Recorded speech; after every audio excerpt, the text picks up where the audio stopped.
উন্নত চিকিৎসার জন্য ইনকিলাব মঞ্চের মুখপাত্র শরীফ ওসমান হাদিকে এভার কেয়ার হসপিটাল থেকে এয়ার অ্যাম্বুলেন্সে করে নেওয়া হয়েছে সিঙ্গাপুর।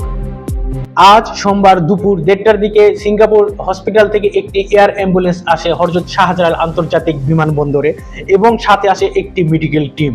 তারা এভার কেয়ার হসপিটাল থেকে শরীফ ওসমান হাদিকে একটি অ্যাম্বুলেন্সে করে নিয়ে যায় হযরত শাহজালাল আন্তর্জাতিক বিমানবন্দরে এবং সেখানে তারা অ্যাম্বুলেন্স থেকে শরীফ ওসমান হাদিকে এয়ার অ্যাম্বুলেন্সে করে রওনা হন সিঙ্গাপুরের উদ্দেশ্যে। শরীফ ওসমান হাদির এই যাত্রার সাথে ছিলেন তার দুই ভাই, বাংলাদেশ ও সিঙ্গাপুরের দক্ষ মেডিকেল টিম এবং তার সাথে রয়েছে বাংলাদেশের সর্বস্তরের জনগণের অকৃত্রিম অসীম দোয়া ও ভালোবাসা। বাংলাদেশের প্রতিটি মানুষ, প্রতিটি জনগণ সকলেই দোয়া করে শরীফ ওসমান হাদির জন্য। শরীফ ওসমান হাদি যেন আবার সুস্থ হয়ে আমাদের মাঝে ফিরে আসেন।